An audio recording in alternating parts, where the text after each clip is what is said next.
Right now, they're back. Adam and Joe. Hello, good day from the big British castle. Adam and Joe are back from their holidays. Hooray, they've been away drinking booze and lying in the sun. But now they're back with their ridiculous radio show, just so you know.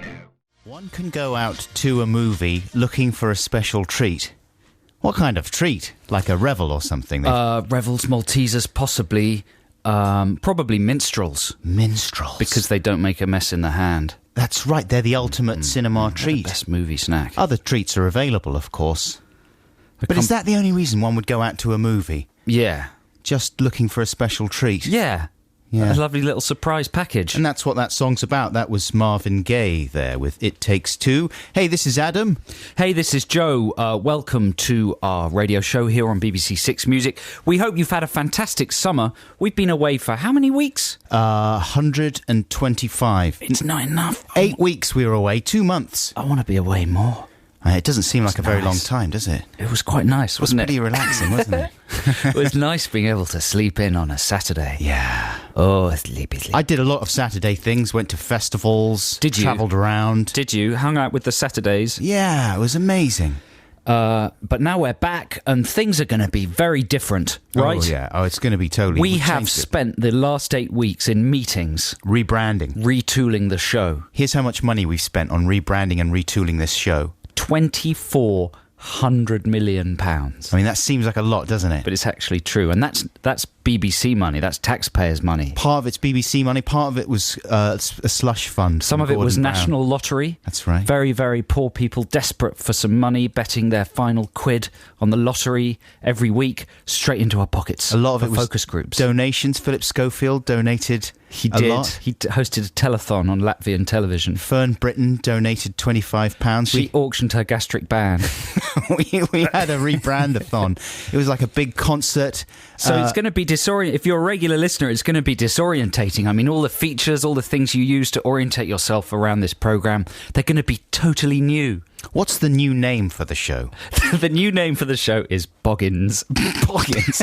Now that's I know, it's surprising, isn't it? It's like, what? £2,400,000 and you come up with Boggins. It doesn't seem like a lot for all that money and all that time. I swear, man, the focus groups are crazy about Boggins. You're going to get used to it, though. Kids are going mad about... Have you heard Boggins? Boggins? What's Boggins? It's just a word that sticks, you know? It's sticky. It's a sticky word. And Boggins is going to take this show to new levels. Yeah. So you might be expecting at this point the Black Squadron jingle and a Black Squadron command. That's not how Boggins rolls. Well, has it survived the focus grouping, Black Squadron? And if so, in what form has it emerged? Yeah. We'll find out after another record. But before the record, a little bit of housekeeping. We should say a very sincere thank you to Danny Wallace and Gromit, who have been covering us while we're away. Richard. It was Danny and Richard, wasn't it? Yeah. Thank you so much to those guys. They did a fantastic job and we really appreciate their sterling work filling in while we were away. And thank you to all the listeners who visited our blog on the Six Music website that's been very healthy and active over the summer. Lots of people left lots of lovely messages. We'll tell you how to look at that blog a bit later in the show, and indeed how you can text us or email us at any point over the next 2 hours and 50 minutes. You're listening to Boggins, and this is the very best. That is the very best. That's the name of the act, right? And the track was called Warm Heart of Africa, which features Vampire Weekend's Ezra Koenig. He's the lead singer, right, of Vampire Weekend. And that's a very similar sounding thing to the actual Vampire Weekend band. It seems like he's just taken the essence of Vampire Weekend. He's taken their sort of township sound, hasn't he? Right, and pushed it even further towards the township. He's nicked it. Are you allowed to do that? If you're a component of a band, are you allowed to go off and make a solo record that sounds exactly like what your band put out? I mean, that's the thing, isn't it? He was presumably instrumental in, bringing that sound. What if he wasn't? To Vampire Weekend. What if he wasn't? That would make it even worse. That would be outrageous. If he I think he wasn't. He would get duffed in immediately by the rest of the... Runjan's idea. Runjan's. What, is he the bassist?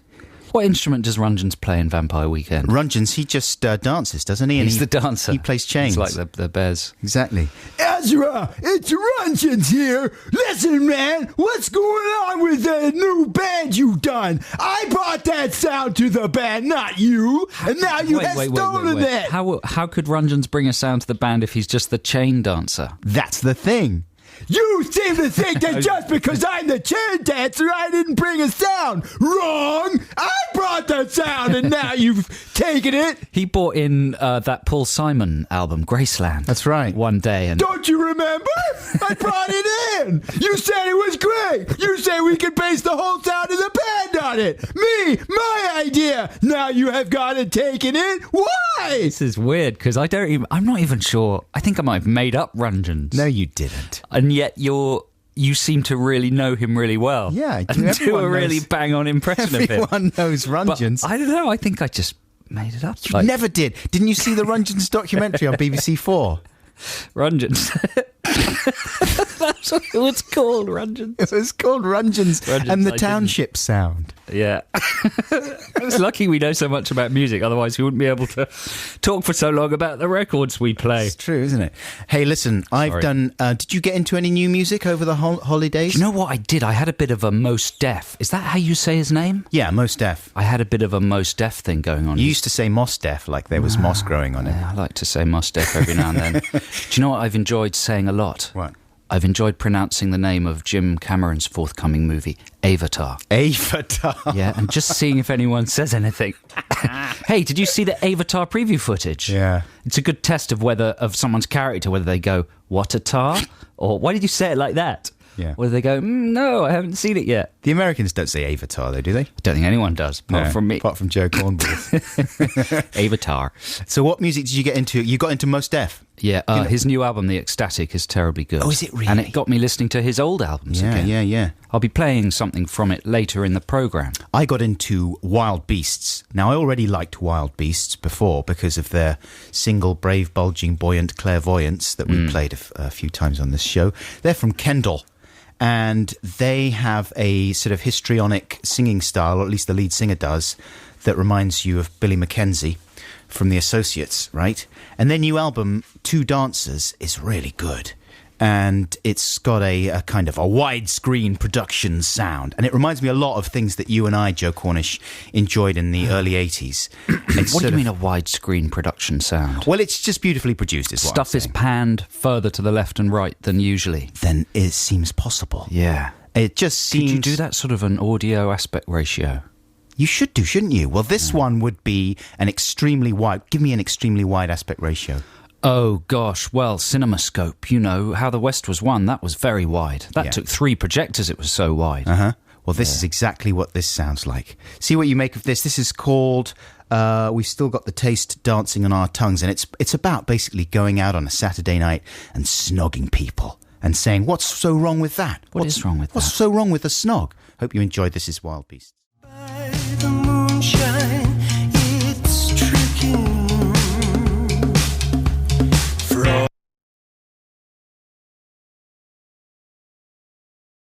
Oh dear. Oh. That's a an little inauspicious moment. CD crash there. Sorry about that, listeners. That's a shame, as I was really enjoying that one. That's disastrous. That was your free play there, wasn't it? That was my free play, and I was just thinking, this is the best song I've ever heard in my life. Like, right the way through the summer, I was enjoying that one. I was so excited to unleash it on listeners who hadn't heard it before. So the finger of responsibility pointing squarely into your face. The finger of fudge. You burnt that one off, did you, this morning? Yeah, I did, It's caused yeah. problems in the office before the show. I believe it wouldn't rip. Wouldn't rip. Now it's just Thought stopped we'd in the play middle. it directly from the CD. And that bodes badly for the rest of my stuff as well. I had a song that I recorded bodes, for you, bodes listeners. badly for the rest of your life. For the rest of my life. The finger of fudge. I can't believe The it. fickle finger of fudge. Listen, we're going to play a trail and try and get to the bottom of this problem. You're listening to Boggins here on BBC Six Music. That was Joan as a Policewoman with Holiday. This is Adam and Joe on BBC Six Music on a Saturday morning. Thanks for listening. You said a policewoman. It's just policewoman. Only an amateur would say a policewoman. It's Well, like that's The Wire. me. Joan is good policewoman. Really? Yeah. Joan as Policewoman, that's what it means when you drop the little A. Yeah, she's good Oh, police silly. woman. So listen, Black Squadron Yes. was an idea that was formulated during the show before we went off for the summer. It's a squadron of elite listeners who listen live in this first half hour, right? Yeah, between 9 and 9:30, yeah. Only when you listen live and not to the podcast can you be a true member of Black Squadron. And, you know, when we can't really call it a series, can we? Would that be pretentious? Before the summer, when the previous run ended, they were a sort of super tightly knit squad of individuals, amazingly responsive. You know, when you get very, very trained as a soldier, you know you can be overtrained. I do know that, yeah. You see it in Full Metal Jacket with Private Pyle, is he called? What's he called? He is called Private Pyle, I think. The guy that shoots himself. That's the one. Now, that's an overtrained soldier. Yeah. Too excited. Exactly. And Black Squadron were getting close to that before the end of the run. They were, yeah. They didn't actually shoot themselves, though. Some of them went mad. Did they? Apparently over the summer, some of them have gone mad. They've gone, it's like Apocalypse Now. They've gone up the Yangtze. The Yahtzee? Is that a game or a river? It's both. Do you shout, Yahtzee? That's what they're doing there. They're going down the river and there's just a group of people in a dimly lit hut playing Yahtzee. With their pockets overstuffed with toast. Shooting each other. I've seen a couple of people who I know are Black Squadron members wandering around Camden with their pockets massively bulging with toast and egg all down their fronts. Yeah. Just wandering around, rifling through bins. Hiding. Weeing in corners. That's right. Sleeping next to the canal. Some of them nude. I think those are crazy Black Squadron members because they've been bereft of commands, is my point. Right. A military soldier is only as good as his commands. When you stop instructing him or her, they can go potty. They go totally AWOL. Yeah. So what are you going to do? Have you got any commands for them? Well, I think we might just enjoy their madness, their wanderings for a week.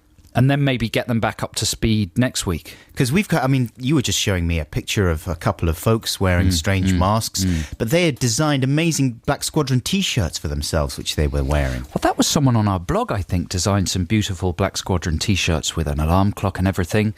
And yeah, Tim Simpson has sent a picture of himself and his girlfriend, who is unnamed. Tim's got a Jen. girlfriend. She's called Jen. Could be his wife, I don't know. And they look like a couple of Black Squadron members who've held it together. Yeah. Can we play the jingle without? I mean, that'll give them that'll be sort of the first echo of reason. Although it's nearly worlds. time for Black Squadron to stand down. Well, can we stand them up and stand them down immediately? All right, then. Can we play both jingles hard on each other's heels? Black Squadron! Always catch the beginning of the show. Black Squadron don't wanna miss a thing. That's not the way Black Squadron roll. Went to bed at a reasonable hour. Gotta be sharp on Saturday morning. That's the secret of the Squadron's power. Black Squadron! Black Squadron!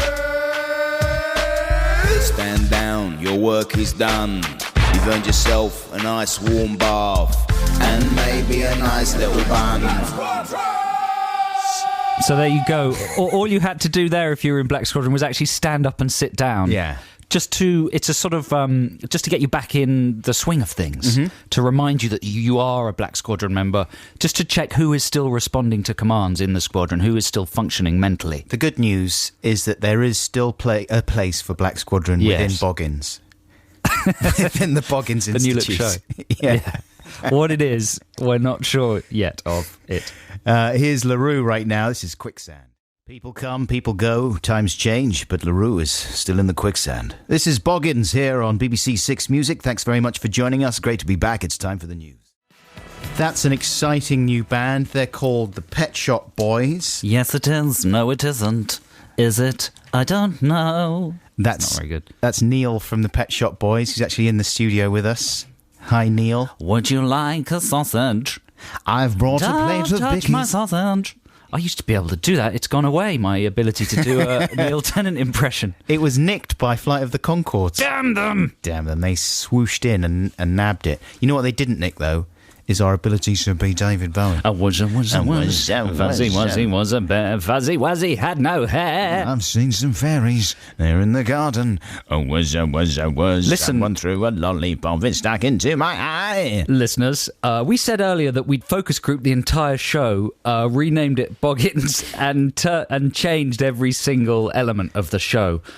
Well, we sort of have done that. I mean, that's in no way a lie, any sort of a lie, is it? Well, no. that would be not safeguarding trust. But a couple of things that came out from the focus groups were that there are some elements of the show that cannot be changed. No. That would be throwing the baby out with the bathwater. And one of those is the nation's favourite feature. That's true, isn't it? If the nation's favourite feature was affected in any way, it might undermine the morale of the nation. However, we have changed the nation's favourite feature's jingle.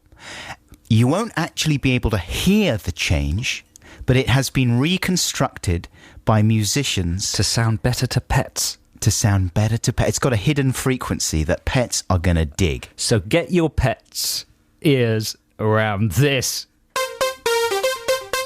Text the nation. Text the nation. What if I don't want to? Text the nation. But I'm using email. Is that a problem? It doesn't matter, text. Damn boy. Easy boy. We bought the Adam and Joe dog, who's actually called Boggins. Easy Boggins. There we go, Boggins. He is the original dog from That's Life, still alive and kicking. That is a good jingle. He's just become more articulate. That is a good jingle. He can say more than sausages. If you listen very carefully, listeners, you might be able to hear him saying, "That is a good jingle." Sausages. Sausages. That is a good jingle. There we go. You can just hear the words. I mean, Is that okay? I'm gonna he's go. obviously not really saying that. It's just a coincidence. I ate a small rat. Dog's jaw couldn't possibly form words. I'm gonna nibble on your leg. Is that okay? That sounded a bit like I'm going to nibble on your leg. Amazing. I'm gonna do a poo in the corner. Is that okay? Steady on, Boggins. So there we go. We can see there quite clearly the effect. I done one. Jesus. That the new jingle has on... Oh, Boggins. I'm gonna lick your face. Is that okay? I have to get a little plastic bag. Lick it. James, you got a plastic bag? Gonna lick your face. Is that okay? I'm gonna bite the back of your legs. Is that okay? Not badly. No, just nibbling. Gonna bite the back of your legs. Is that okay? Listen, let's go to the. We got to go to the jingle now. We Let's get play Boggins out of here. We had the jingle. We I'm had so the jingle. confused. That's what set him off. Get Boggins out. Go on. There we go. Charlotte's taking Boggins out. He's nipping the back of her legs. So We might have to withdraw that jingle because the effect it has on animals is too powerful. it's too potent. That's the first time we've tried it out, and it's incredible. So for the nation's favourite feature this week, listeners, we are talking about... holidays, right? We just come back from holiday. This is kind of a holiday-themed show in some ways.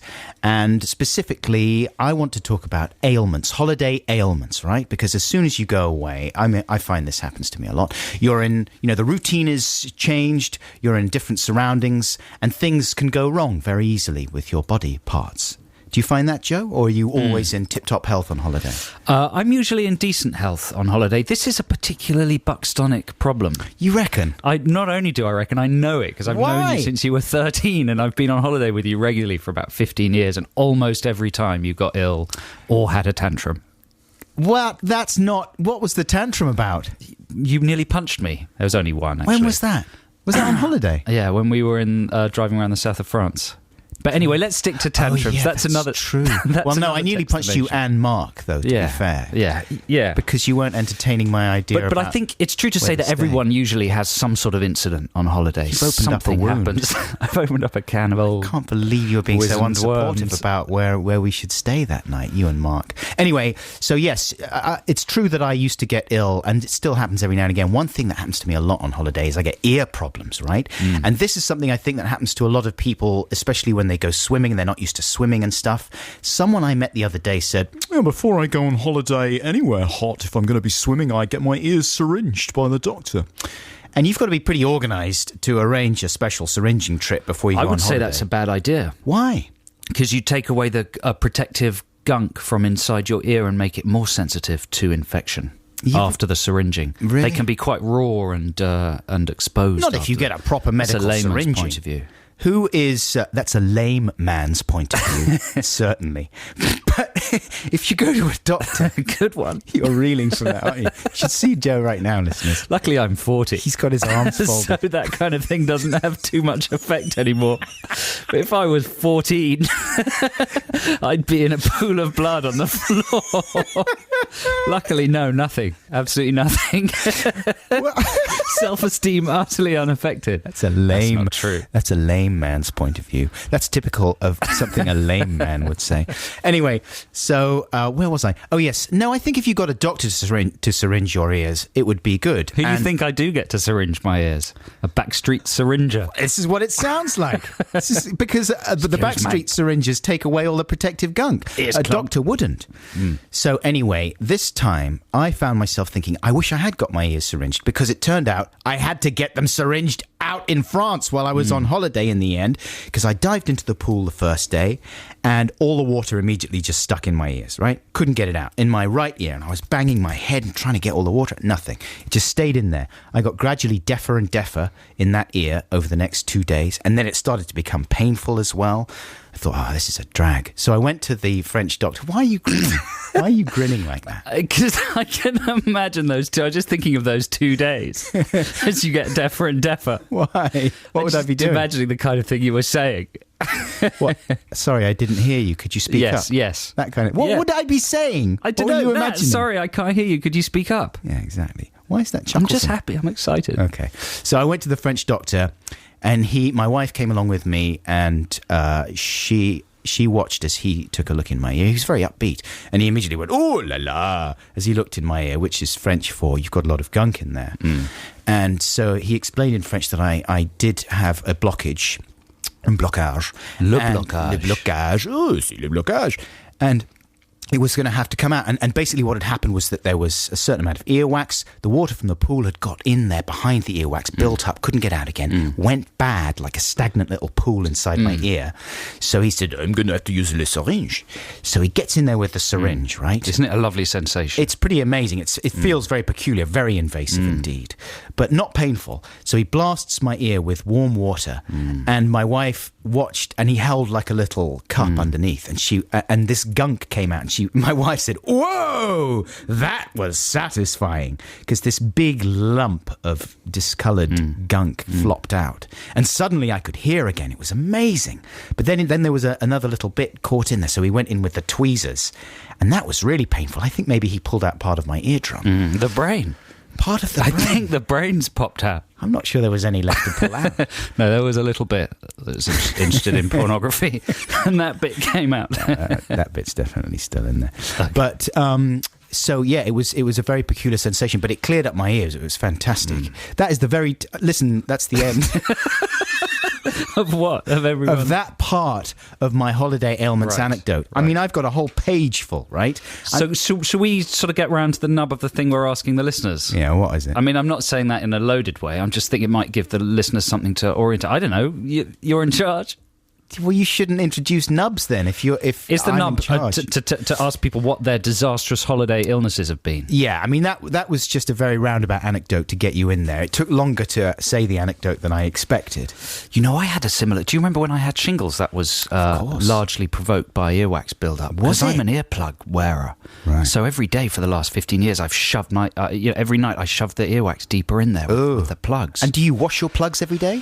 No, fresh ones, new ones. Fresh I've got a big supply. But I had exactly the same thing. An amazingly satisfying Razor the Lost Ark style boulder popped out of my ear canal. That's right. And it was amazing. I could hear in stereo for the first time. And it was like it was like comparing a sort of mid-80s Walkman to a surround sound system suddenly. Yeah. Super high frequencies, low end. So listen, the text number is 64046 if you'd like to text us with your holiday ailments. That's what it is it? Yeah, I've got some more holiday ailments for you later on, listeners. But basically, yeah, that kind of thing. The email is adamandjoe.6music@bbc.co.uk. That's all lowercase and the number 6 in 6 music. Here's some music for you right now. This is Noah and the Whale with Blue Skies. That was Noah and the Whale with Blue Skies, and they played live in the Hub on George Lamb's show yesterday, and you can listen again via the iPlayer. There you go. This is Adam and Joe here on BBC 6 Music. Very glad to be back with you, listeners. We really missed you guys. We've had a lovely summer, though. We hope you have too. It's not over yet. Sometimes the best weeks of the summer are tagged on the end. It's not really over till Big Brother ends. Yeah. And hallelujah, it's ending forever. And then X Factor begins and takes you through till flipping Christmas. You know, I've dealt with this in a little song I composed. Have you? Yeah, about coming back from holiday. I was under the misapprehension that we were both doing a Song Wars song this week, right? Our producer, James, emailed us during the holidays and said, I think we should do Song Wars for when we get back. And there was bad communication, really, but Joe wasn't aware that was happening. Well, I've written some music, but I thought we were going to decide on the theme today. Right. So I've written some, I've started, but I didn't do the lyrics yet because I thought we were picking a theme today. But we might get into that a bit later in the show because we might ask you listeners to suggest some themes. Oh, no, but then you finished your song, so... Well, I'm going to play my finished effort just after 10 o'clock, I think. Well, I'll just throw it out there. I mean, it's not brilliant. Right. Because it was finished last night at about midnight. We can kind of guess whether I would have won. Yes. And if we think I would have won, then we should award me the win. Yeah. Even though I've done nothing. It is vocally influenced by the Wild Beasts, who I tried to play as a free play earlier in the show, but the CD stopped. Maybe I could play that next week, James. Can we stick it in there as an extra thing? That would be great, because I do love the song so much. But you've got something for us now, right? I've got a free play, yeah. This is a bit of music from Charlie Brown, and all the Charlie Brown music was, of course, composed by Vince Guaraldi, who was a sort of 70s Frisco area beatnik. Hipster man. Most famous for composing all the Charlie Brown music. This is called Little Birdie, and this is it's not a song that Snoopy sings, but it's a song that's sung while from Snoopy's point of view, about his little birdie, Woodstock. Is this Guaraldi singing? Yeah, I think so. I'm pretty sure. So this is a song by Snoopy to Woodstock. It's called Little Birdie. Thomas Dolby with Europa and the Pirate Twins. That's from the album The Golden Age of the Wireless. Golden Age of Wireless. I'm always putting the extra words in. Don't need the definite article there. That is a Wickles album. It's absolutely Witwox. Yeah, if you Did like you buy the sound reissue? of that. I haven't, no. Has it got extra bits and bobs? Extra bit. I mean, we've got all the bits and bobs. Right. Actually, there's a couple of live versions and demo versions of things which are worth hearing as well. But if you're a young person and you enjoyed the sound of that, then it's a back catalogue well worth exploring, Mr. Dolby. It's great. And it sounds brilliant. The reissues sound lovely and pristine. And does he say, what does he say? Ta Republic. Wow, I've always thought he said Towering Glory or something. I think he says Ta Republic. Tar Republic. That's just the kind of thing he'd say. Republic. I think something like that, because it's Europa. Someone will tell us, probably. This is Adam and Joe on BBC Six Music. Welcome along. We're here till noon. And we've got a Text the Nation going on. It's a complicated feature, if you're a new listener. Yeah, how does it work? Well, it's kind of like this. We give you a topic and you text things in on it about it. Wait. A topic. You give me like a bar of... A topic. Topic. Yeah. It's got a hazelnut in every bite. Yes. That's what you're saying, right? And then you, the listener, text... the topic. The number 64046. I don't know, maybe that's the price of the topic. Well, they suck the chocolate off the nuts and then they send us the nuts. 6404. Maybe they have to send in 64,000 nuts and 46 nuts. Is that how it works? And then what do? We eat the nuts that I don't know, Adam. I'm just out of the bar. Reading this. It sounds ridiculous. You can't expect people like me to have so many skills that not only can I read, but I actually know what it is that I'm reading. Why did the focus group suggest we retain a feature like that in Boggins? It's rubbish. I mean, that is a rubbish feature. The kids demand it. So the topic this week specifically deals with holiday ailments, things that have happened to you and gone wrong on holiday. Disastrous accidents on holiday. I was talking about my ear being syringed there before. Another thing that tends to happen on holiday is teeth problems, right? And someone was telling me that this happens a lot of the time because you go on the plane and the high pressure sets off existing little niggles in your teeth. Yes. And then, so if you've already got a bit of oncoming badness in your toothal area, then the plane flight can actually expedite the whole situation. So a couple of days into your holiday... the pool is a no-go area for you. Yeah. And also the plane. And the plane. And it's the... Well, the plane is an absolute disaster area anyway because it's a big germ palace, right? Everyone knows that. Yeah. My wife was telling me that if you have to put Vaseline. She handed me this little pot of Vaseline. I like the way you're reinforced in your life by people who reinforce these things. Yeah. You seem to be surrounded by people who reinforce Well, these. check this out for reinforcement, right? Yeah. As soon as we took off this flight, and this has never happened before, she handed me this little pot of Vaseline and said, there you go, there's the Vaseline. Do you want to put some just in your nostrils? I said, what? And she said, it stops germs getting in. Don't you know? I was like, no. since when do you know that as well? She said, oh, my mum told me. I was like, your mum's read it in some mag, hasn't she? And now we have to put Vaseline up our nostrils to stop the germs getting in. I'm not doing that. She said, why not? She didn't read it in some mag. It's true. Everyone knows it. Everyone knows that. It stops the germs getting in. Well, I'm doing it and I'm not going to get ill. You're not doing it. You are going to get ill. So enjoy your illness on holiday. I lubricate everything with Vaseline before I leave the house. I lubricate my thighs because they chaff, my nipples in case they rub on my t-shirt, my underarms in case they chaff. It's just like oiling a bike. You just Vaseline your body, and in case anyone wants access to any of your holes while you're out. Instant access. You're sliding around in your clothes. So you would do your... And it prevents germs. Sure it does. So you do a bit of Vaseline. The germs can't cling onto the sides. They slide off. All these orifices are covered in Vaseline. We cannot enter. Of course, the winged germs. You don't prevent the ones that fly up the middle without touching the side. You actually need a tiny bit of gauze on the bottom of the nostrils. I saw some people walking through Yorke Airport. And I don't know whether anybody else saw this in an airport, with full face masks. Oh, that's swine flu, though, isn't it? Because they've got it. They've got it and they don't want to give it to anybody else because they're frightened of it. Because I thought, when I first saw them, I thought, if you're worried about swine flu, you are idiots. I thought in my head, look, the mum and the dad and the kids all had these massive industrial face masks. I thought, you paranoid nut jobs. But then I thought, oh, maybe they've got it and they just don't want to give it to anybody else. Could go either way. The pandemic, I mean, that's one thing that seems to have changed since we've got back, is that the threat level on the pandemic seems to have slightly gone down. Yeah, well... Like when I there was a huge threat level in the first place. Honestly, a few weeks ago when I left, it looked as if we just had weeks left to live. In the real world, no.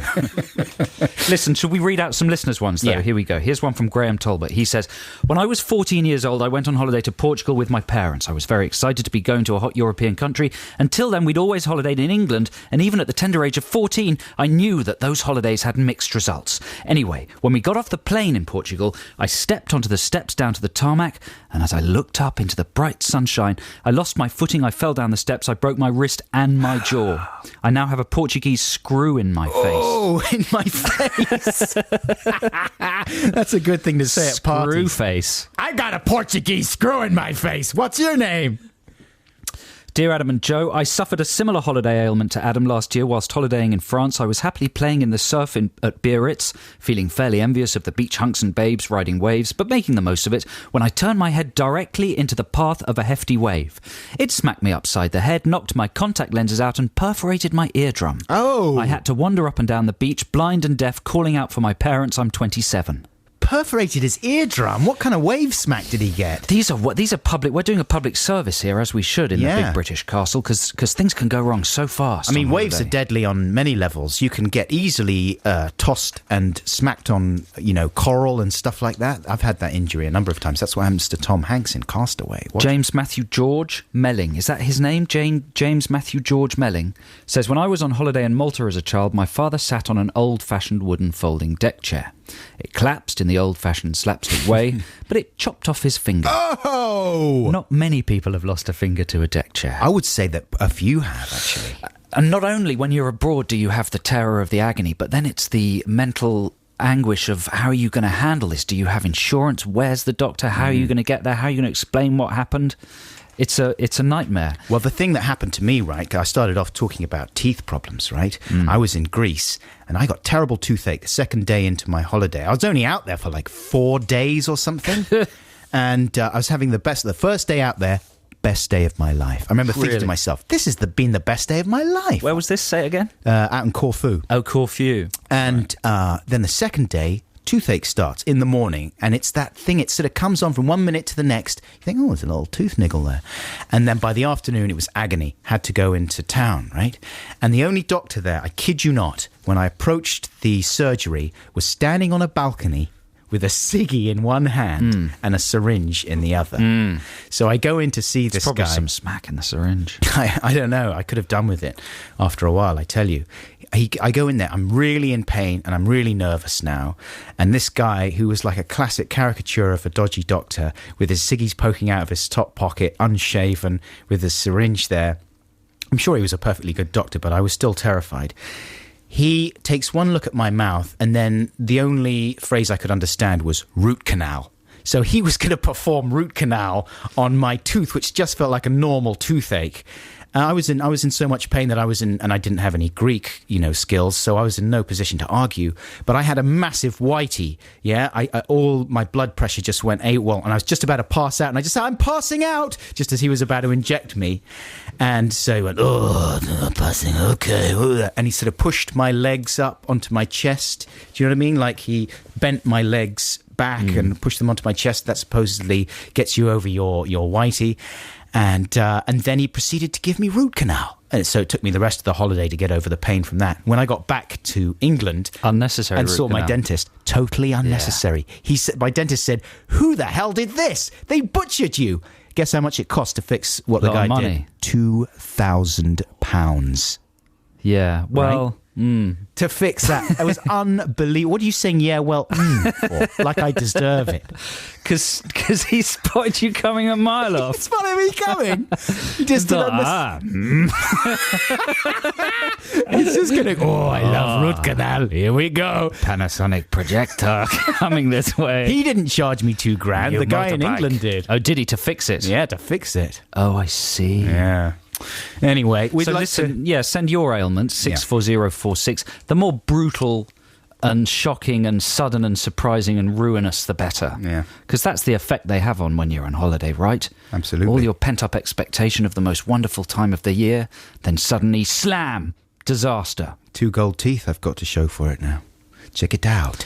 Here is Little Boots. This is new in town. What do you think she's going to do? She's going to take you out, but she hasn't got any money. But nevertheless, she's going to show you a good time. She's just going to do some charades and stuff. Is she? Yeah. And, fun for free. And some funny voices. Right. Just in the street. Yeah, she's a mime artist. Yeah. That's what she does. She's going to take you to Covent Garden. And you're going to get to watch her painted lady routine. That sounds good. So, listen, folks. I am going to be at the Reading Festival tomorrow. So if by any chance you're listening to this right now and you haven't yet gone to Reading or you're on your way, then come and hang out, yeah? I'm doing a show at 10 to 3 on the alternative stage, doing this thing called Bug where I introduce music videos and stuff like that. It would be lovely to see you there. Let's shake it about. And I'm very excited as well because in the evening Radiohead are going to be playing, of course. And I think the Hot Rats are going to be there. That's Gaz and Danny from Supergrass. They're friends of the show, I think I can say, right? And I actually got hold of a copy of their, I think maybe unmastered album, which is coming out towards the end of the year as the Hot Rats. They play like loads of covers of their favourite songs on there. I think it's called Turn-Ons. And here is a track from that album, and they said it was okay to play this sort of in advance, and it's their cover of Big Sky by the Kinks. This is Hot Rats. Funboy 3 with Tunnel of Love on BBC Six Music. This is Adam and Joe. Of course it's not a tunnel of love. It's a tunnel of disaster. Well, what are you talking about? In that song. Oh, yeah, Marriage. Yeah, it's a heavily ironicized. It's a searing indictment of the institution of marriage. Love. 22 catches when you struck your matches and threw away your life. That's a good one to play at the wedding. Yeah. So, hi, this is Adam and Joe here on BBC Six Music. Great to be back, listeners. We've missed you very badly. But we had a nice holiday, right? I mean, you had a good break, Joe. Yeah, I had a very good break. Did you manage to get away at all? I did. I went away for 8 days. On the 8th day, what did you do? Of holidays my true love gave to me. Wasn't there a Hazel O'Connor song called The 8th Day? There was one where she counted through the days, yeah. Oh, man. I used to have that on 7-inch. That's the one I was thinking of. Yeah. Anyway, I managed to go away to France. I had a lovely time. On the plane, after we'd stuck Vaseline up our noses to stop the germs getting in there, a baby started crying, and we were on a popular budget airline, a no-frills airline, where they rip you off for absolutely every single thing they can. Was it bright orange? No, it was not the bright orange one. It rhymed with Brian Air, but I can't tell you which one it was. The green one. And it's one of those things. There's a lot of families on those planes, because if you travel with your family, you want to save money, obviously, so you go for the cheapest option possible a lot of the time.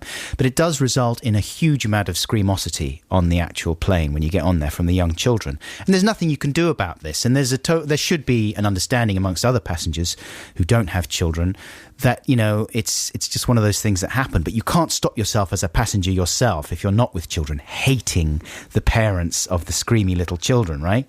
And I've got children myself. I've got two young boys and I've got a baby daughter, right? She actually behaved pretty well on the flight out. On the way back, she was pretty screamy. So, but that didn't stop me being annoyed by other people's children when they cried. Check out a tiny clip of the baby we got going out, right? Do not inflate your life jacket inside the cabin, and to do so would increase your altitude.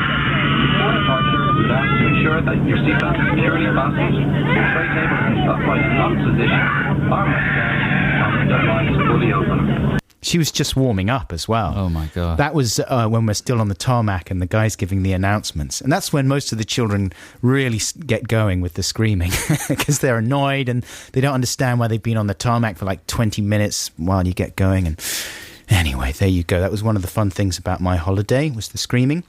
But as I said earlier in the show, I misunderstood. I thought we had to do Song Wars songs about our time on holiday, specifically getting back from holiday. In the end, we didn't both do them, but I did a song about getting back from holiday. And as we don't have a Song Wars battle for you this week, I'm just going to play it anyway, and you can speculate as to whether it would have been trounced or not. We could. Listen, I'm really happy to make mine about coming back from holiday if you want to hold on to your song for next week. Really? Yeah, I mean, you're making extra work for yourself. I know I am. Because now you're going to have to do a whole new one for next week. And I really killed myself this week getting it done as well. I mean, are we going to do another one for next week, really? Is that what we're saying? No, let's do one for 2 weeks. For 2 weeks? Yeah, for tweaks. Right, okay. How about that? Well, that's very noble of you. Yeah. So you're just sort of casting this song into the void. Yes, exactly. But in a way, you've won. Well, because there's no competition. It might be the only time that one song is defeated, even when there's just no by silence. Yeah, because check out some of the singing I do on this one. Right, I take it to a whole new level. This is a song about coming back from holiday called "The Coming Back from Holiday Blues."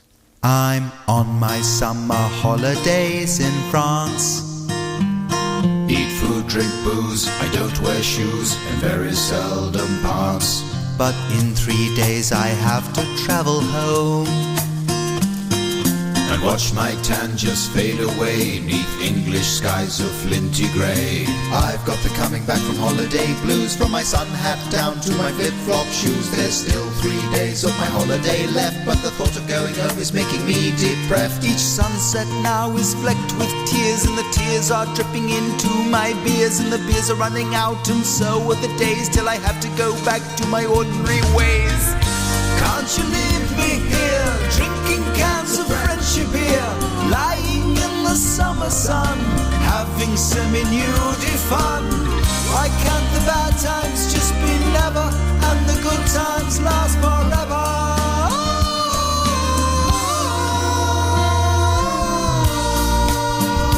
Je ne sais pas.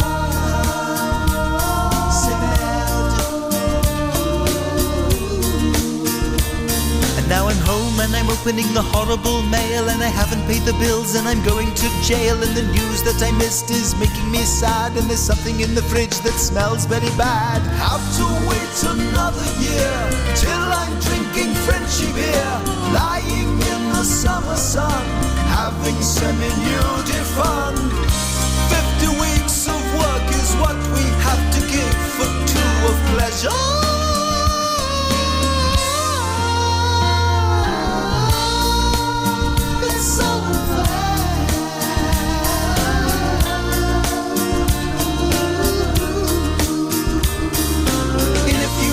It's Christmas time and I expect to soon, so everything's fine. And I'm a celebrity, get me out of here. In the meantime, I can drink imported beer.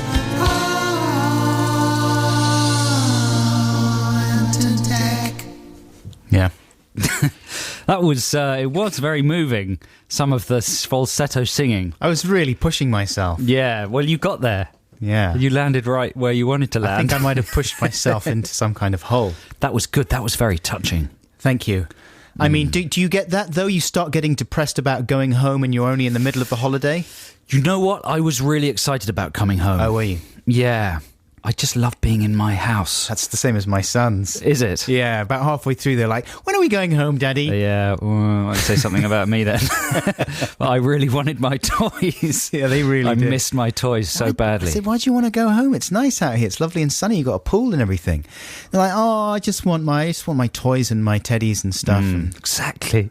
What you the want. teddies, exactly. It was particularly the teddies I wanted. I saw you jotting down a couple of notes during that. I wasn't. I was drawing a matchbox.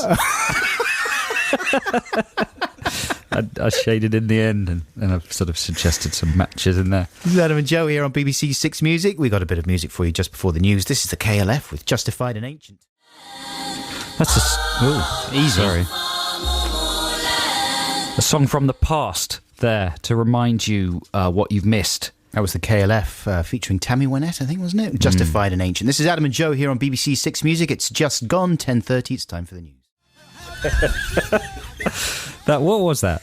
It was Sam and Dave. There we go. With Soul Sister Brown Sugar. This is Adam and Joe on BBC Six Music. Hello, listeners. We're very happy to be back after our summer holiday, and we're here with you until noon today. Some of you might know that the show has been rebranded Boggins, so that's how it will be described in the future. If you hear that word, don't be confused. It's the new name. And we've got a logo as well. It's a pan-European name, right? Because the show was already called Boggins in Portugal, Luxembourg and Belgium. So it just saves us money in terms of printing the packaging and the promotional material to unify the branding across Europe. Exactly. Hence, we're now using Boggins in the UK as well. And there's the two dots above the O, isn't there? Boggins.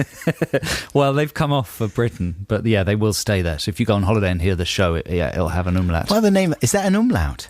The two dots. Oh, well, maybe the umlaut's the curvy line. Umlaut, umlaut, two dots are umlaut, yeah. It's an umlaut. My brother can tell you what the name in typing terms is of every single one of those things, right? Like a ... has a special name for it that isn't just ... Do you know that at all? No. And he can tell you what, like, a straight, like a longer dash and a shorter dash is called. Longer dash is a dash. It's amazing, though. He, like, unveiled all this knowledge on holiday. And it's not a dash. Are you sure? Dave, if you're listening, will you text me all the names of those things that you know? We don't want him just to text him. We want to quiz him. Really? David, if you're listening, come on the phone and we want to give you we want to quiz you. All right, then. Yeah. That would really test his knowledge. That would be fun. Which number should he call, though? Well, I'll call him and all right, we'll sort it out. So listen, what were we going to do now? Oh yes, you had some news, didn't you? Yeah, funny thing happened to me, listeners, over the summer. I was doing some sort of ego surfing. Weird. And somehow I stumbled across, or maybe somebody sent us a letter or a note, and if so, I apologise, I can't remember who, that my name had turned up as a question on a television quiz show. Oh, yeah. Very exciting business. And not just any television quiz show, but one of the biggest quiz shows on television. Who Wants to Be a Millionaire? No. Wogan's Perfect Recall on Channel 4. If you haven't seen Wogan's Perfect Recall, then, what are you doing? And also, it's extraordinary. It goes out sort of in the... what was that old show with the words called on Channel 4? Countdown. Is that still on? I think it might go out before Countdown. Right. Or basically, I don't know because I just watched it on 4OD when I found out my name was in it. Yeah. Don't know anything else about it. But it's a peculiar show. It takes place in a weird studio where there's clearly no audience. Yes. But yet they've put the sound of one in. It's not a quiz version of Total Recall. No. With Arnold Schwarzenegger. No, it's not. That would be very good. Yeah. But this is a strange show. Whenever Terry Wogan, who hosts it, makes a joke, there's a lot of recorded laughter. But it's clearly not real, and that gives it an atmosphere of sadness. You can't do that kind of thing in the modern climate, like fake audience. Exactly. It's weird that they're still doing that. Anyway, I'm pretty sure there's no audience there. I mean, it's the sound of like hundreds of people applauding. How could they possibly get hundreds of people in every day? Well, that's the Wogan factor. Wogan's Perfect Recall. Easily. Nah. Do you think? Easily. Nah. Anyway, so there are 4 contestants standing looking quite sad behind podiums, then a big board behind them. And the premise of the quiz is you get asked questions, then you buzz if you know the answer, right? And then the answer goes on a sort of board. All right, this sounds like a totally new kind of quiz show. It is. Also, all the answers go on a board behind the contestants. It is. And then they stay there, and then every other question asked during the quiz will have one of those answers as its answers. Yeah. So the researchers have got to come up with words which are the answers to 3 or 4 different questions. Right. Do you know what I mean? I do know what you mean. And that might be a reason why they stumbled upon me and my surname. Because there's many different types of Cornish. Yeah, well, they probably, came up with Cornish first, and then they had to think of the other permutations, and one of them probably said, "What about Joe Cornish from Adam and Joe?" Everyone else, who? What? Now, go on, it's quite popular. It's 6 Music, digital show. What? Anyway, somehow this question slipped through the net, and it was really surreal watching it. Very odd experience, but here's the audio from it. And notice a few things. Notice how quickly the contestants immediately know who I am and are able to answer the question. And notice how Wogan clearly knows who I am, and how this whole kind of clip cements the level of my fame. Joe of TV's Adam and Joe show has which surname?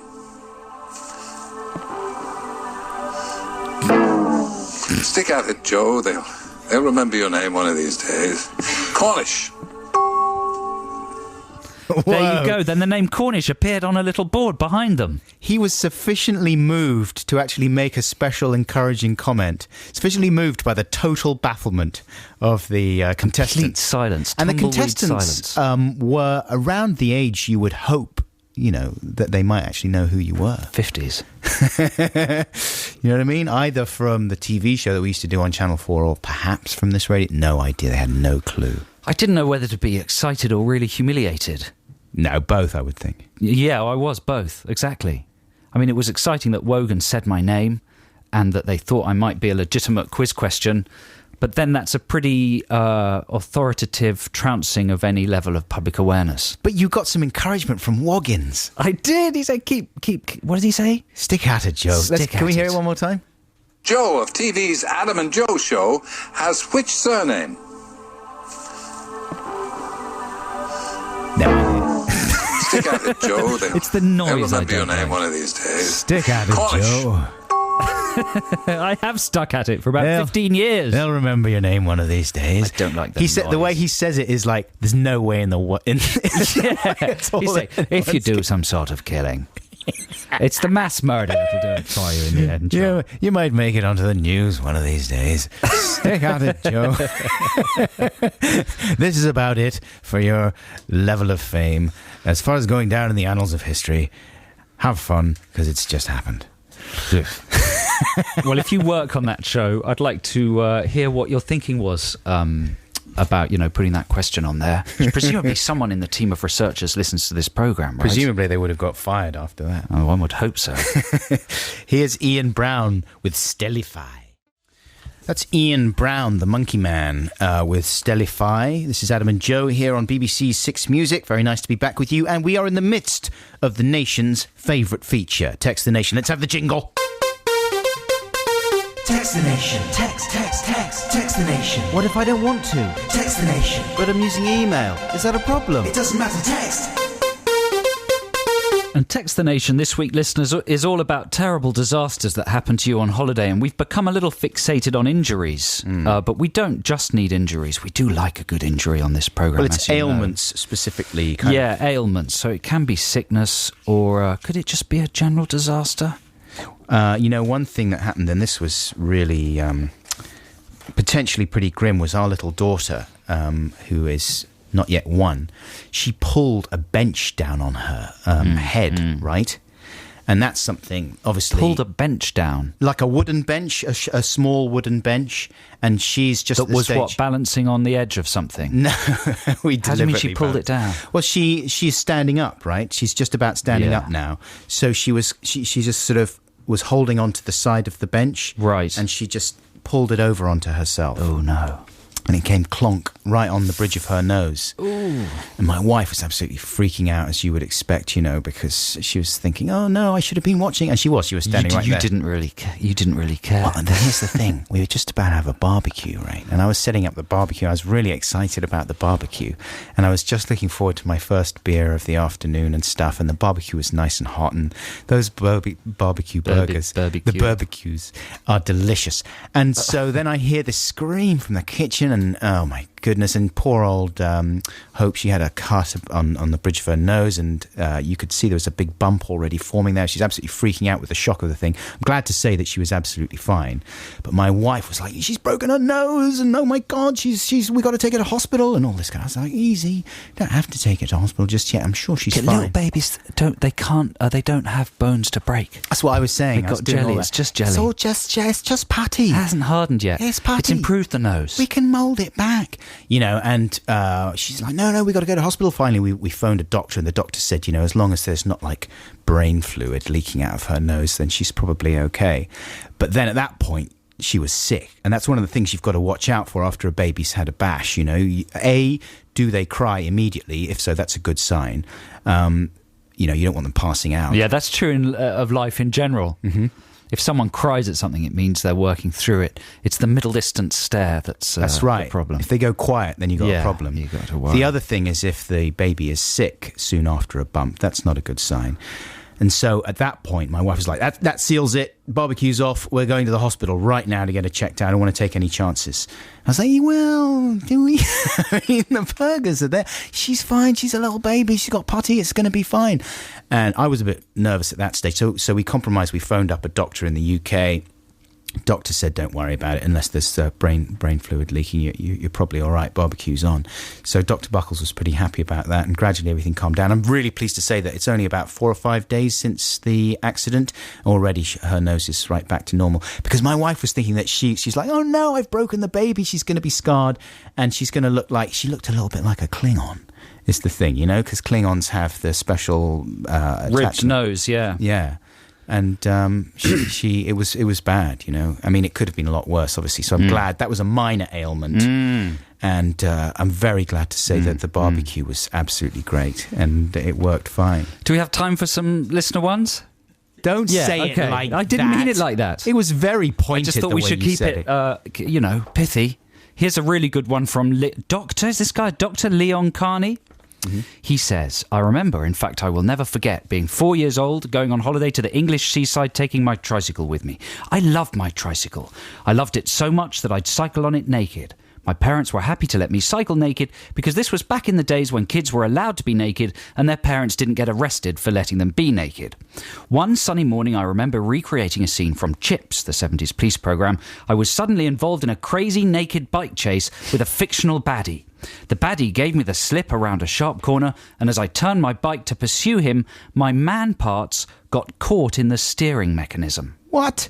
I won't tell you any more. I just want you to know it was as bad as you think it was, and walking back to the beach hut carrying a bike that is attached to your winky is a difficult experience to recover from. Oh, man. How did it get caught in the steering mechanism? What is the steering? I mean, it's the handlebars. There's only one pivot, isn't there? Like, how does it get in there? I mean, if it had got caught in the pedal mechanism, that would be a different sort of a story. But what kind of a manhood would you have to get it? We need some detail there, Leon. The length of the thing. Yeah. Well, it could have been a chopper. That's why you were frustrated with the length of my story, because you wanted to get to that joke, didn't you? Give us more detail, Leon. We want to, not pictorial, but we'd like to know precisely what happened. Maybe it got caught in the brakes or something. More? A few people have sent us damaged winky pictures. We're not that interested in those. You know what? Let's come back to this, because my pieces of paper have got confused. Well, I mean, you've peaked with the chopper gag anyway. No, there were some other good ones. Oh, yeah, here it is. Here we go. This is from Will in Balham. A couple of years ago on holiday in Thailand, my girlfriend said we should hire mopeds. I'd never ridden one before and was a tad nervous. Deadly. I got mine first, and while she was being instructed by the rental girl, I managed to lurch forward and crash into a wall in front of about 200 people. Ooh. I'd driven 10 foot. I broke my foot, couldn't swim for the rest of the trip. To make matters worse, this is what I'm building up to, I got food poisoning the same night, and at one point I projectile vomited all over my girlfriend while she was helping me hobble to the loo. That's a good double illness build up there, don't you think? Definitely. You got to watch out for the mopeds. You have to be insane to hire a moped on holiday because everyone gets bashed up on those things. Andrew and Claire McCluskey say, my sister Claire, 10 today, got hit in the face by a croquet mallet wielded by a 5-year-old child at Holiday Club 3 weeks ago. She broke her nose, had to go to hospital. She's much better now, having a great birthday listening to the show. Hooray! Oh. But that's nasty. Hit in the face with a croquet mallet. I can picture that one as well. Absolutely. Must have been hard not to laugh a little bit. Have you ever hit anyone in the face in sports?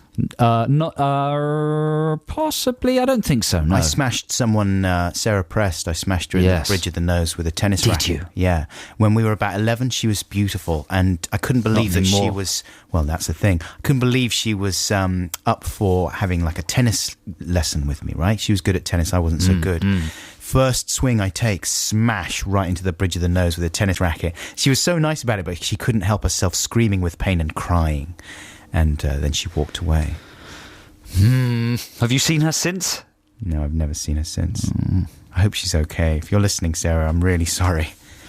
Listen, it's free play time. I was saying earlier how much I've been enjoying the Mos Def album, The Ecstatic. Mos. I say Moss. You know perfectly well I say Moss, like Mos Eisley. I know, like Mos Eisley. Mos Def. The album's called The Ecstatic. This is my favourite track off there. It's called Revelations. We're hearing little voices of people chit-chatting in the background. Sounds like record. telephone bleed.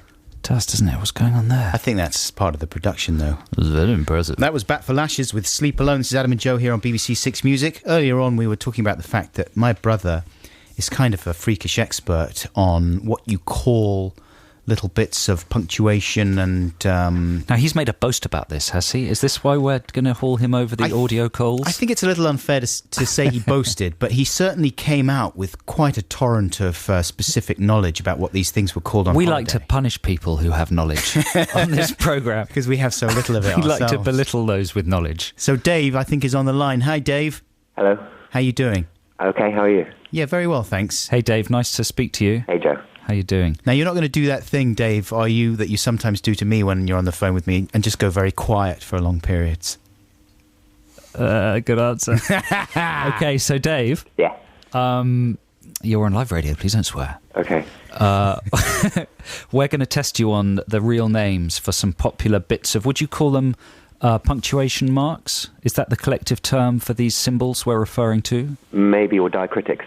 Diacritics. Diacritics. Thank you. Bang. He's in there with diacritics. Did you make that up? No. Is that real? So these are the things you get on the top line of your QWERTY keyboard, right, above the numbers, mainly. Yeah? Was that a yes noise? Some Yes. of them. Yes. Okay, here we go. Your quiz starts now. So the symbol commonly known as a hash sign, or a sharp sign, or a pound sign, it's also called. What is the actual technical name for that symbol? And we should just ask you, Dave, you don't have a Wikipedia page open in front of you, do you? I've closed it. But you have been looking at it to remind yourself. Yeah, well, it turned out I was wrong about umlauts. Oh, well, hang on. We'll get to umlauts. What is the hash sign properly known as? I don't know, but hash or pound, that's what, or bang. It's the octothorpe. Octothorpe. You didn't know the octothorpe? This is a special quiz that has special new noises.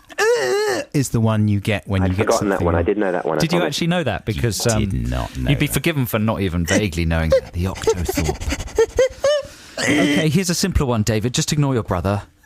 Childish behaviour from your older brother. Surprising is the sort of noise you'd get from the younger brother to the older, but going the other way this time. What would you call the sort of a hat? It's a sort of how would you describe that line? Just the top two bits of a triangle Chinaman's above hat. a word. Yeah. It's not a grav, it's... Okay, now I feel thick. Sick or thick?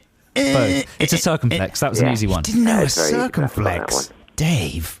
What about a / What's that officially known as? Solidus. Yes, a solidus. And what's a / known as? Don't know. Reverse solidus. That's good, man. You got the solidus. That's really good. Let's give you one more. How about the ... What's that known as? Because I've never heard that referred to as anything but a ... That's an ellipsis. An ellipsis. An ellipsis. Of course. Okay, what about the little squiggly line? Tilde. Yes, a tilde. Or it's also known as a twiddle. Oh. Oh, it's sweet, isn't it? Little twiddle. And what about you mentioned earlier the grave accent, an acute accent and a grave accent, often used in French. What's that officially known as? A grave. No, a back pop. A back. That's what it says here. I don't know. Like a little I think that might be describing something else. A back pop. In which case, what's a front pop? And what about the 2 dots over the O, Dave? That is a diuresis. A diuresis. Diuresis. A sloppy back pop. Listen, David, thank you very much for putting up with that. At the end of that, you scored... How many did he score? Well, about 3, I think. About 3 corrects and about 4... So that's not a bad score. The question remains, how would you draw that noise? Do that noise? What's the symbol for that noise, David? You can't say on radio, can you? His face. The which one? His face. His Adam's face. Buckle a face. Bearded smiley face. Bucky face. Thanks for joining us, David. Have a terrific Saturday. And you. Lovely to speak to you. Take care. Cheers, Dave. Right now, here's a bit of music. This is Daft Punk with Daft Funk.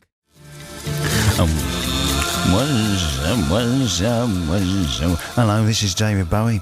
That was a man who sold the world by Excuse me, Mr. Bowie? Yes? My name's Joe Cornish. I do a programme on BBC Six Music called The Adam and Joe... Well, it's actually called Boggins now, but it used to be known as The Adam and Joe Show. Oh, yes, I've heard about it. Have you? Yeah, the kids are listening to it, yes. It's quite popular with some young people, yeah. I was out skateboarding last night with my son, Joe. What boarding? Skateboarding was skateboarding. I was skateboarding last night, and then I did some tagging, and at the end of that, we listened to a bit of Boggins. Well, that's amazing, Mr. Bowie, because, listen, my co-presenter, Adam Buxton, and I are really, really keen to maybe do an interview with you. We're terrific fans, especially of your career. And the painting? Yeah, everything, your films and your music and painting and everything, video games. Yes. And we'd be really keen to fly to New York, and we'd come to you and we'd interview you, and then we could make it like the Boggins Christmas special. Joe, I'd absolutely love that. I think it's a great idea. If you guys can get yourself out to New York, it's called the Big Apple, that's what we call it, then I would be happy to grant you an interview. Not a very long one, because I'm a busy man. I've got tagging and skateboarding to do, and a couple of installation pieces later on. But I would be happy to sit down with half an hour and have a little informal chat about this and that and the other. Well, brilliant. So can we pop that in the diary? Let's certainly arrange it. Let's absolutely arrange it. I'll tell you what, have you seen my son's film yet? It deals with themes of otherness and individuality. It's supposed to be very good. It's supposed to be absolutely marvellous. Moon.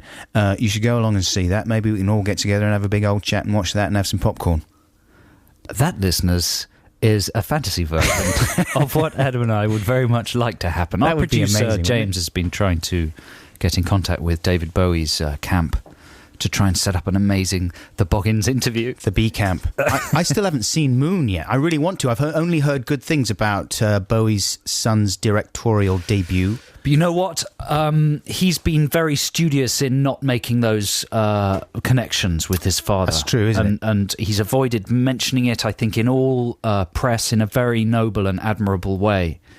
Despite the thematic connections between some of his father's famous work. But he's not prickly about it. I've seen people mention if people ask him, he's very happy to talk about it, but he's very much not exploiting that connection in any way. Can't wait to see the film. And if anyone listening is David Bowie, could they please get in touch? Because we'd get ourselves out to New York somehow. You wouldn't have to do anything. All you'd have to do, right, is meet us somewhere in Central Park or something. We'd buy you a hot dog, and it would take 10 minutes, literally, less even. If we could just get some evidence of the fact that we had met you and chatted to you, then we would be able to die, I think, afterwards, and we'd be fine.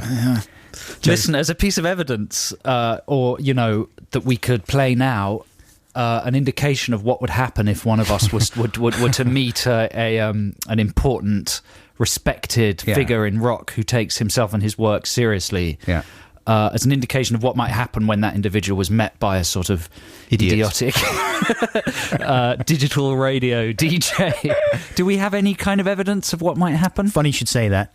I bumped into Tom Yorke from Radiohead at the Latitude Festival. He played an amazing solo show there. And I chatted to him for a few minutes backstage after he came off doing this show. And I was asking him about various names that he might employ if he were ever to tour solo. This is what happened. So, Tom, yeah, mate. I've got some ideas for you great. that you might like to consider. Like, these are names you could use if you were touring solo, right? Mm-hmm. Oh, yeah, okay. I want you to think about these and tell me how you feel about them. And you have to use one of them, right? You can't just listen to these and go, very funny, I've got to go. Very funny, I've got to go. You have to use one of them. Okay. Because Tom Yorke is fine and everything, it's not but great, you need to jazz it up, is what I'm saying. And you're the man for the job. I'm the man for the job, right? Here we go. T-hom. Yeah? Like T-dot... T-homie. Hom. T-homie. H-O-M-M-E. Oh, as in French. Exactly. T-hom. That's kind of sophisticated. It is kind of sophisticated, but also it's sort of street. T-hom. T-homosexual? Well, funny you should say that. One of the other ones I had was tomosexual. With the TH. Is that a specific type of sexuality? Exactly. Yeah, it's unique. Well, it would be, It's uncategorizable. It's a special type of sexuality that you've created. I have, yes. Well, don't we all? Well, exactly. What do you think of tomosexual? I could conceivably get in trouble with that. I don't think so. I think people would like it. Yeah? How about this? The Tominator. But so bad. Next. Come on, it's just... All right. Tombola. That's the name for the show in general, because it would be like a pick and mix. People wouldn't know what they were going to get. You could maybe spin a wheel with songs on it and stuff. Yeah. Elvis Costello once did that. He did do that, yeah. I that would be tricky because we won't have that many, and it won't be like a lucky dip. It'll be like a bad lucky dip. T-bot. T-bot? Yeah, T-bot. But no one will understand what that is. Man, you're stretching a it hard time. too far. I really thought Tombola was as far as I was going to need to go, and then you'd be saying, that's the one. Don't worry, it's going to be the Tombola show. Do you spell it T-H-O-M-B-O-L-A? Tombola. Yeah. It's a different spelling. Okay. I mean, I do need a name, so I quite like... What have you got there? T-hom. T-hom. Oh, well, I had Yorkie fruit and nut bar, but then I wasn't going to read that one out. Yeah, I kind of like that one. Do you? Yeah. You're so perverse. That was the only one I thought, maybe I can't read that Like the one. Tomosexual, I thought you might... perverse Yorkie and nut bar. fruit and nut bar. I can see that in big lights. All right. Thanks, man. Yeah, great. He wasn't sure about a lot of those. Very abrupt ending. What happened after that? He had a big hug. Actually, you'll be able to see a slightly different, longer version of that on video. We're going to post it on the blog sometime this week. Wow. So check out the Adam and Joe blog if you would like to see that. Thanks very much indeed to Tom for talking to me, and indeed to Nigel Godrich, who was doing the camera work, as you will see when you watch the video. Couldn't hear that in the clip, obviously. But that's an indication of what might happen. Like, do you think Bowie would be similarly baffled? I don't know. I think so, yeah. There'd probably be a similar air of excitement and... mystification. Iconoclasm. Yeah. Anyway, can't wait to see Radiohead playing tomorrow evening at the Reading Festival, and here's a bit of them in action right now. This is Jigsaw Falling Into Place. Radiohead with Jigsaw Falling Into Place, and we're going to put the little film of myself talking to Tom Yorke at the Latitude Festival up on the Adam and Joe 6 Music blog. It should be up there around Tuesday, I think, as long as everything goes according to plan in the technical department. So watch out for that. I've got a free play for you now, listeners. Now, I presume that you didn't get the Yeah Yeah Yeah's last album, Joe. I don't think they're up your alley, are they? No. But it's a really good album, and it sounds quite different to their first album. Like, it sounds a little more polished and stuff, but the production is amazing. I love great production, and this was one song that actually Garth Jennings always went on about when the album came out, our friend Garth, and sure enough, it is an absolute smash, and it was the soundtrack to one of my most perfect moments on holiday, driving along as the sun was setting after a wonderful day, fooling about in a gorge with my children, and this came on the stereo, and it was just a fantastic moment in a wonderful holiday. This is Hysteric by Yeah Yeah Yeahs. That's the Yeah Yeah Yeahs with Hysteric. Although it sounds like they're saying, it's Derek! And I think that would be a good single, though. I haven't released that as a single, I don't think. But it's Derek. It's Derek! I haven't done a song called it yet. Yeah. They should record that song, It's Derek, and release that as a single. That's what I'm saying. That's what it sounds like. They'd find their fortunes would change. For the worse. This is Adam and Joe on BBC Six Music. It's Derek. It's time for the news, is it? Nearly. Pretty much. Well, yeah, you know what? I would like you to fill. For 15 seconds. That's not what I mean. That's not how you fill. Put a wax on the tracks and slide on out of here. Hatched in the corner, ears to the ground, improve to the groove, get down to the sound. Buttons and bows and the blue blanc rouge. All things lively must be used. Stop. REM with the Sidewinder sleeps tonight. This is Adam and Joe here on BBC Six Music, reeling from the news that Oasis, the band of cavemen, are no longer to do their I can't help feeling rock. An empathic, massive sense of relief for Noel. And how wonderful it must be for him to be freed from what was obviously a terrible psychological burden. Of his demented younger brother. Yeah, don't you think? I feel a vicarious sense of relief. He must be just going, oh, thank God I did that. He must have wanted to do it for about 10 years, don't you think? Yeah. I mean, I know nothing about the actual details of the situation. It always seemed like pantomime, the relationship between the two of them. But I suppose the older you get and that's still going on, it must just wear thin on the nerves. His hair was getting quite silly. Liam. Liam, yeah. His hair was getting very glossy, like a sort of 60s young pretty lady. A bob, a very shiny bob.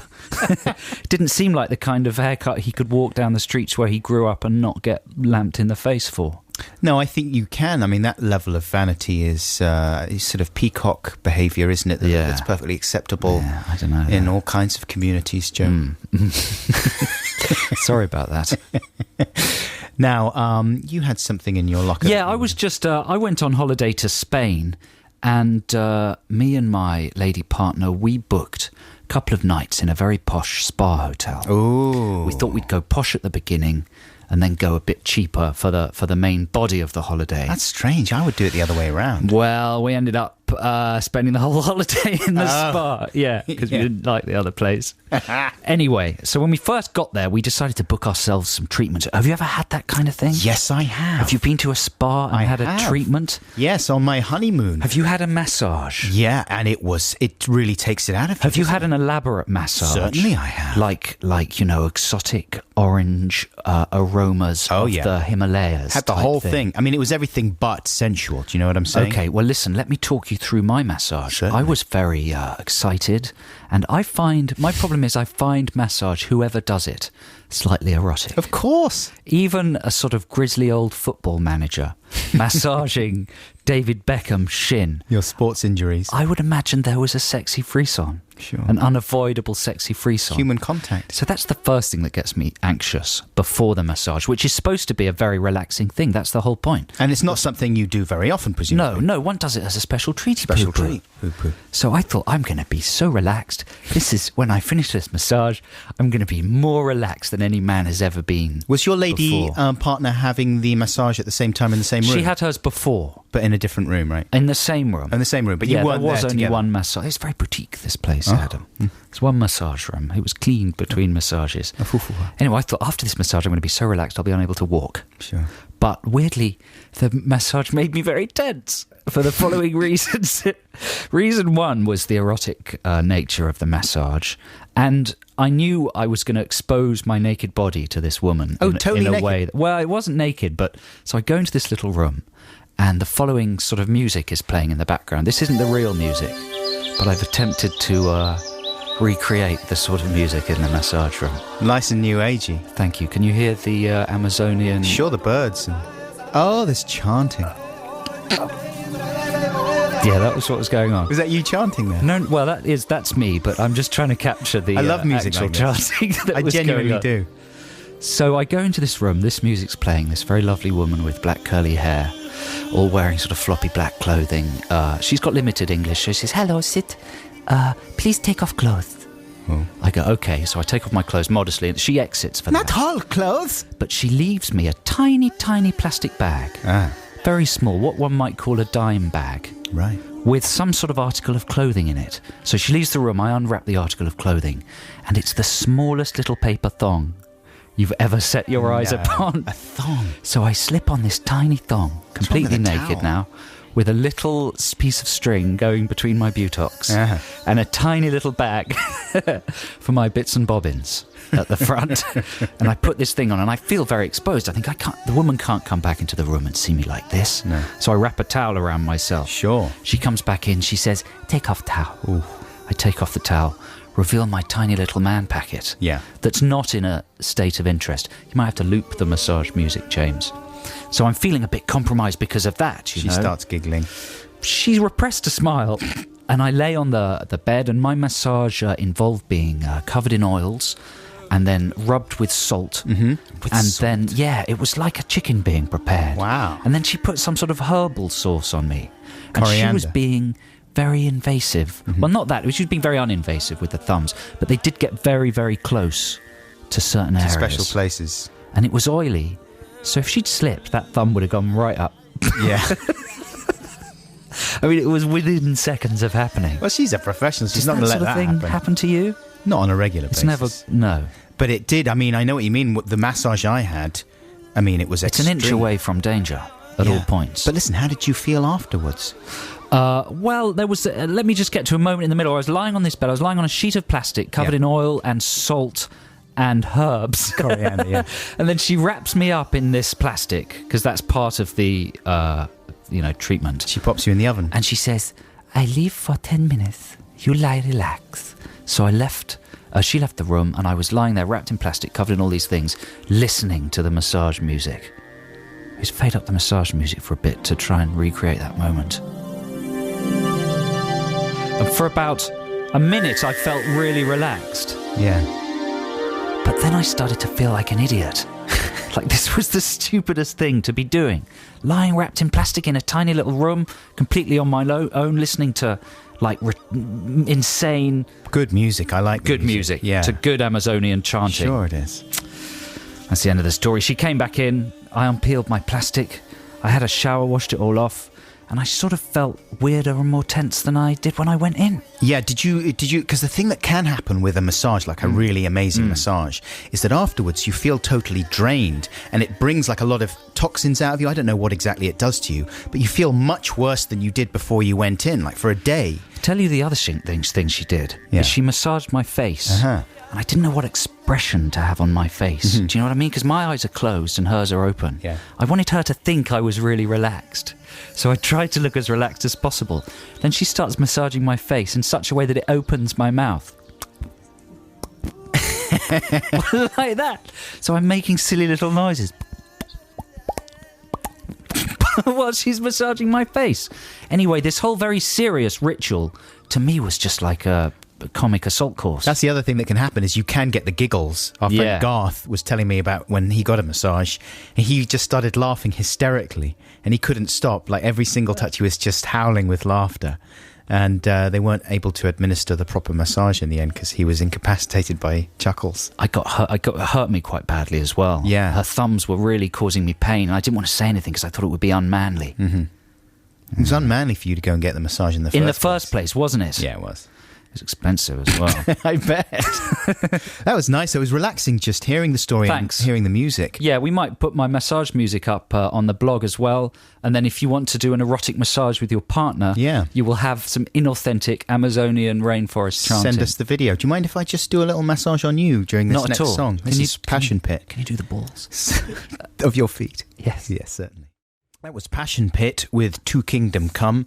Now, do you think Passion Pit is a kind of specific bit of medical terminology for a part of the body, or is it somewhere where you throw people in order that they might engage in rough? I think it's the first thing. Right. I think it's the name of a part of the body. The armpit.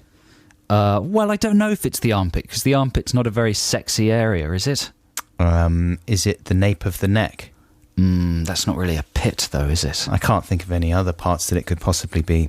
It's Adam and Joe here on BBC Six Music. You've got it's time to resolve Text the Nation, isn't it? It is, but first of all, we should steer you listeners towards the Adam and Joe blog at bbc.co.uk/blogs. In fact, that's not a / is it? What did we say it was called? I've lost the piece of paper. We'll have to get Dave back on the phone. Yeah, /blogs / Adam and Joe. And on there you will find Adam's Tom Yorke interview. You might find Adam's song, maybe, Well, you find the song? Yeah. You might even find the massage music as well eventually. So all sorts of good things. All sorts of excitements there. But now let's get on with resolving Text the Nation. Text the Nation. Text the Nation. What if I don't want to? Text the Nation. But I'm using email. Is that a problem? It doesn't matter, text. Text the Nation this week, listeners, we're asking you about hideous accidents that have happened on your holiday. And here's one from Tom Richards in London. Are you ready for this, Adam? Yeah, go on. In my gap year, I was in Corfu. I ran up to dive into a pool, slipped on the edge, caught my toe in the grate, and ripped it nearly clean off before I dived in. I got taken to the local hospital, and the doctor, who was also smoking in the operating room, I love it, stitched up my toe, but managed to sew it back on sideways. Shut up. So now, it's like working with Danny Dyer. So now I have a sideways little toe on my right foot. Shut it, you Nancy. It affected my balance for a little while, but now it just looks hilarious. That's a very philosophical view Tom is taking of his disfigurement. He really is. I'd like to see a picture of that. Can we see a picture of the toe, please, Tom? I thought, because at one stage I thought maybe he was talking about the toenail. He actually ripped the toe off before jumping into the pool. He's saying he's got a lateral toe, a sideways toe. A sideways toe? Which is pretty exciting. What possible good would that be? It's the kind of thing that a rock star needs, you know, like Bowie's odd eyes, or, Yes. you know, the best of rock stars are actually so talented they're slightly physically odd. That's right. Or Look at Mr. my Yorke. sideways toe. So, Tom Richards, you should have a career there in something or other. That's nice of me to say, isn't it? That is really nice. Here's one from Arnold. Sup, Adam and Joe. My holiday disaster. I was 13, playing golf with my granddad, who was 80-something in Portugal. He let me drive the golf buggy. Technically, I wasn't allowed to, but I kept pestering him, and he finally gave in and let me drive it. Irresponsible. The course was very hilly, hence the need for a buggy, and I hadn't even got 10 metres when all of a sudden I managed to curb the buggy and the whole thing rolled over. No. Throwing my granddad out and trapping him. He rolled the golf buggy. He was flipping out. I'd broken my granddad's leg. I couldn't lift the buggy off him. He was trapped for about half an hour before help came. I was in so much trouble. Holy goodness. He died in February this year. Totally unrelated, I was going to say. Sort of. His leg was never the same since the accident 10 Why years did you ago. read that out? That's one of the most tragic stories I've ever heard. Because Arnold wrote it. I'm crying, not laughing. Best Arnold. He rolled the golf buggy. P.S. I so badly want a Stephen t-shirt. Where can I get one? The fan site has them, but I prefer the ones you had for Glasgow. That's all it's about, mainly. It's getting a Stephen t-shirt. He crushed his granddad with a golf buggy. He killed his granddad. More or less, he killed him, didn't he? I mean, that's more extreme than I was expecting for this Text Well, the Nation. it's a new Boggins. It's the focus group says that Text the Nation has to climax. Yeah. Has to reach an amazing climax now. We have to pace it. Well, death is always going to be the ultimate climax, isn't it? Exactly. Job done. You got a bit of a free play for you right now. Yeah, for this us. is Ecomouse. This is called Wonderful World. That's Ecomouse from 1985. Now, what's the album called? Assassinator, The Assassins? I think it's called Assassinator. But that's very a nice. terrific record, yeah. What a wonderful sound. Very, very much. An absolutely wonderful sound. Thanks for listening, everybody. It's time to hand over to David Quantick. David, what does he like to be called? The D-Man. The D-Man, he's taking over, standing in for Liz Kershaw in a few minutes. We'll be back next week. Don't forget you can find a podcast of the edited highlights of this show on the BBC Six Music website or iTunes or usual podcast-type sources. Absolutely. If you are going to be in Reading tomorrow afternoon, come along to my show. I think it's at 10 to 3 on the alternative stage. If you're in to see you there. South London tomorrow, come along to my house. It'll be lovely to see you there. I'll be watching telly. And you come sit down and watch some telly. Have a little sensual massage. Yeah. That'd be nice. And don't forget to check out the blog. We'll be back next week, 9 till noon here on BBC Six Music. Until then, have a great week. Love you, bye! Bye.